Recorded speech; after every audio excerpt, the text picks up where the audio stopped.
عذرا جو کہ اپنی غلطی پر بہت زیادہ شرمندہ ہے اور وہ جمال کے پاس آ کر اس سے معافی مانگتی ہے اور کہتی ہے کہ جمال مجھے معاف کر دو، اب پتہ نہیں کون سا دن ہوگا جو میری زندگی کا آخری دن ہوگا، میں چاہتی ہوں کہ میں مرنے سے پہلے جس کے ساتھ بھی میں نے غلط کیا میں اس سے ضرور معافی مانگوں اور وہ مجھے معاف کر دیں۔ جمال کہتا ہے کہ میں نے تم سے کبھی یہ امید نہیں رکھی تھی کہ تم میری ماں کو گھر سے بھی نکال سکتی ہو، تم نے یہ بہت غلط حرکت کی۔ عذرا کہتی ہے کہ جمال ہاں میں مانتی ہوں کہ میں نے امی کے ساتھ بہت غلط کیا اور میں مان بھی تو رہی ہوں اور میں چاہتی ہوں کہ میں اب ان سے بھی معافی مانگوں، میں اب امی سے ضرور معافی مانگوں گی اور اس کے بعد وہ جیسا کہیں گی میں ویسا ہی کروں گی۔ جمال کہتا ہے کہ عذرا میں تمہیں تب تک معاف نہیں کر سکتا کہ جب تک میری ماں تمہیں معاف نہ کر دے، تمہیں امی سے ضرور معافی مانگنی چاہیے اور آگے ان کی مرضی کہ وہ تمہیں معاف کریں یا نہ، لیکن ماں تو ماں ہے نا، وہ تو معاف کر ہی دے گی۔ بس آپ کو کیا لگتا ہے کہ بیبی باجی کو عذرا کو معاف کر دینا چاہیے یا نہیں؟ کیونکہ ایک تو اس نے یہ گناہ کیا کہ اس نے ماں کو گھر سے دھکے دے کر نکالا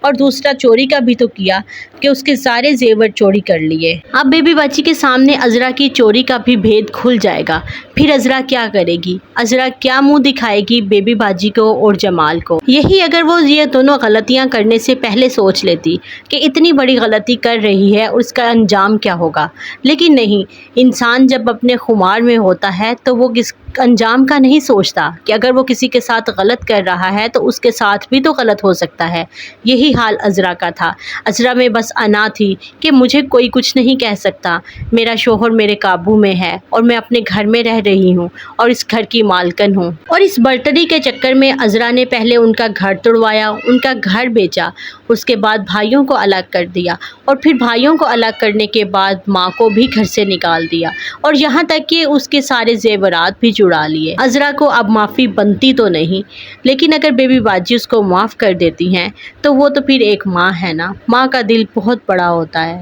رہی بات جمال کی، جمال کا بھی دل تو نہیں کرے گا کہ اب وہ عذرا کو معاف کر دے، لیکن مجبوراً اسے ایسا کرنا پڑے گا کیونکہ وہ بھی تو یہ چاہتا ہے کہ اس کے بچے اس کی اپنی ماں کی شفقت سے محروم نہ رہیں۔ دوسرا جمال کو عذرا پر ترس بھی آ جائے گا کہ عذرا تو پتہ نہیں اب کتنے دن کی مہمان ہے اور وہ بھی اس کو معاف کر دے گا۔ ویورز دوسری طرف آپ دیکھیں گے کہ واصف دوبارہ ولید کے پاس آتا ہے اور کہتا ہے کہ ولید مجھے ماں کو لے جانے دو، میں ان کو اپنے پاس رکھنا چاہتا ہوں کیونکہ فرحت کی طبیعت ٹھیک نہیں اور فرحت بھی یہی چاہتی ہے کہ ماں اب ان کے پاس رہے۔ لیکن ولید کہتا ہے کہ بھائی جان میں آپ سے معافی مانگتا ہوں، میں چھوٹا ہوں، مجھے یہ کہنے کا حق تو نہیں،